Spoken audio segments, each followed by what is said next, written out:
कृष्ण कृष्ण हरे हरे हरे राम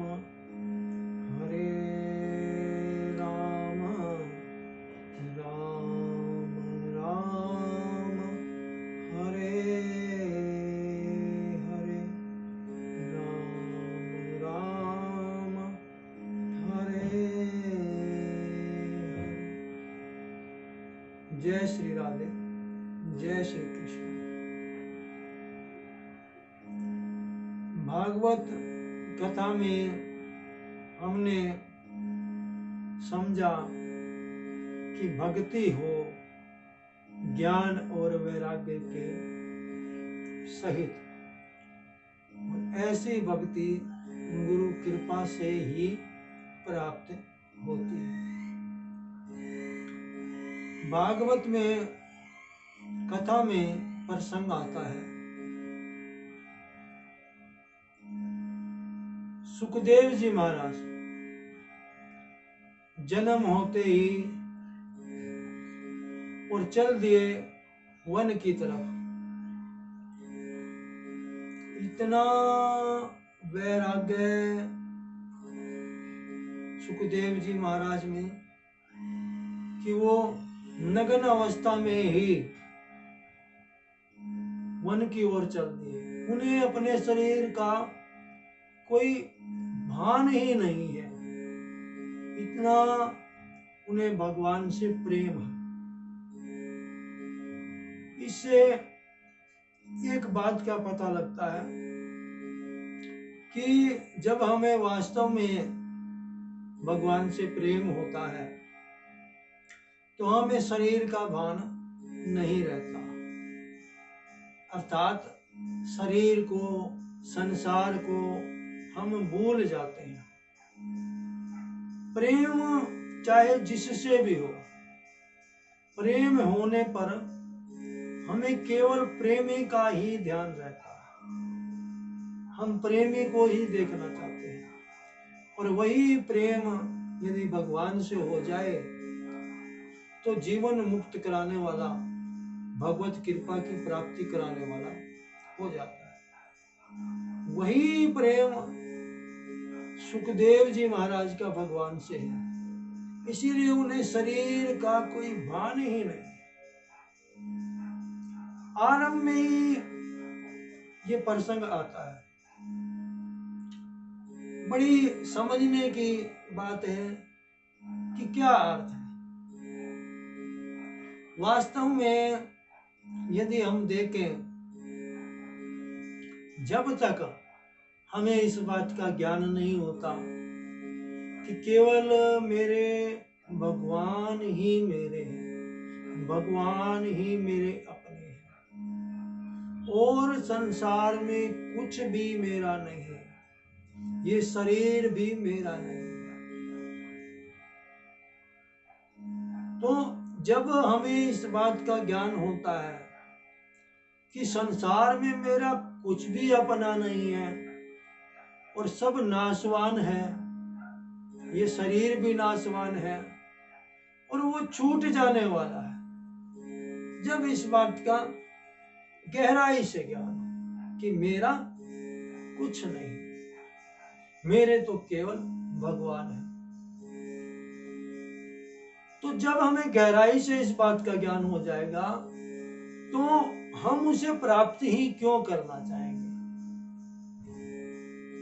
भाई गहराई से अर्थ का तो यही अर्थ हुआ ना कि हम उसको प्राप्त ही नहीं करना चाहेंगे, क्योंकि वो तो आज भी अपना नहीं है, पहले भी अपना नहीं था और आगे भी अपना नहीं रहेगा।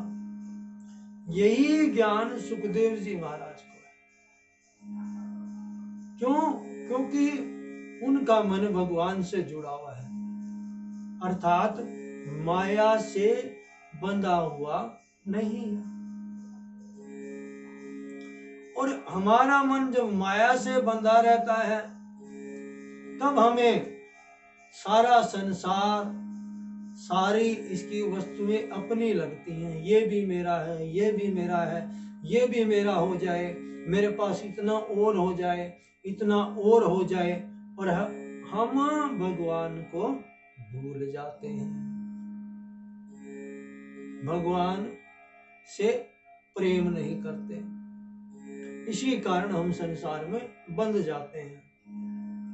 वही मन संसार से बंध जाता है, और वही मन जब भगवान से बंध जाता है तो वही भगवत कृपा की प्राप्ति कराने वाला होता है। उसी मन को भगवान में हमने लगाना है।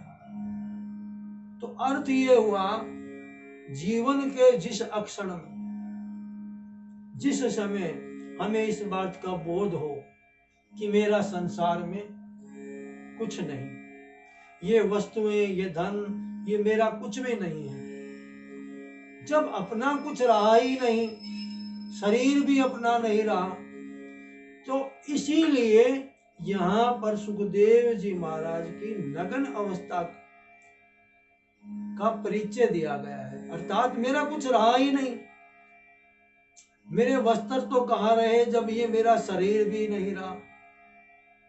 अर्थात समय को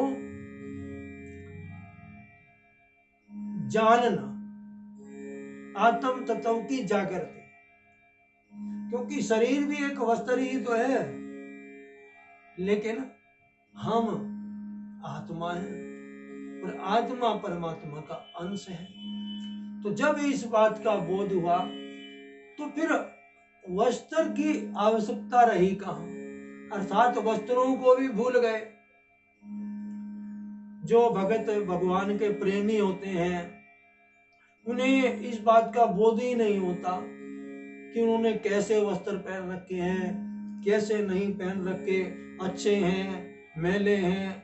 उन्हें तो केवल भगवान से प्रेम होता है। भाई किसी का सामर्थ्य ज्यादा हो सकता है, कोई अच्छे वस्त्र पहन सकता है, किसी का कम हो सकता है, तो वो थोड़े अच्छे वस्त्र नहीं पहन सकता, लेकिन प्रेम तो भगवान से कोई भी कर सकता है, चाहे वो पैसे वाला हो, धनवान हो, और चाहे वो गरीब हो। प्रेम करने में तो भगवान किसी को भी मना ही नहीं करते। कोई भी भगवान से प्रेम कर सकता है, कोई भी अपनी आत्मा को जान सकता है। तो अर्थात जिस अक्षण हमें इस बात का बोध होता है कि शरीर और संसार मेरा नहीं है, भगवान ही मेरे हैं, ये ऐसी अवस्था का बोध कराने वाला प्रसंग है। अर्थात उस समय हमने अपने आप को एक तरह से उदाहरण यहाँ दिया गया है नग्न अवस्था का। अर्थात हमें अपने पास कुछ भी नहीं पाया,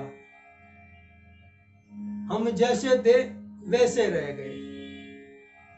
चाहे हम वस्त्रों से अपने आप को कितना छुपा लें, लेकिन अपने भीतर का तो सबको पता होता है। चाहे कोई किसी व्यक्ति का मन जब तक अच्छा नहीं है तो वो वस्त्रों से अपने आप को कितना ही अच्छा बना ले, क्या संसार के लोग उसको अच्छा कहेंगे? नहीं कहेंगे। अर्थात तुम अपनी बुराइयों को बाहर की वेशभूषा से छिपा नहीं सकते। अर्थात तुम्हारी सच्चाई का तुम्हें समय को ही पता होता है, दूसरों को चाहे पता हो ना हो। तो इसीलिए यहाँ ये प्रसंग आया है ताकि हमें इस बात का बोध हो जाए कि हम चाहे माया का कितना ही पर्दा कर लें, भगवान से कुछ नहीं छिपा और ना ही हम भगवान से छिपा सकते हैं। भगवान की प्राप्ति तो हमें भगवान से प्रेम करने से ही हो। तो ये जो बोध कराने के लिए जो है ये प्रसंग आया ताकि हमें इस बात का बोध हो जाए कि केवल भगवान ही अपने हैं और हम भगवान के भजन में लग जाएं। चाहे हम वन में नहीं जा सकते, वन में नहीं जा सकते कोई बात नहीं, लेकिन अपने मन को हम चाहे कहीं भी बैठे हों भगवान से जोड़ सकते हैं। जब एक बार जिससे हमें प्रेम होता है, हमारा मन उसमें लग जाता है, चाहे हम कहीं भी बैठे हों, दूसरे का हमें किसी का ज्ञान रहता ही नहीं। क्यों? क्योंकि मन में उसी का ही चिंतन चलता रहता है। हम उसी के बारे में ही सोचते रहते हैं। इसी प्रकार से मन जब भगवान का चिंतन करने लग जाए, भगवान का स्मरण करने लग जाए, इस प्रकार से जब भगवान से प्रेम हो जाए, तभी हमें भागवत का वास्तविक तत्व समझ में आएगा, तभी हमें भागवत कथा सुनने का फल प्राप्त होगा। जय जय श्री राधे, जय जय श्री श्याम।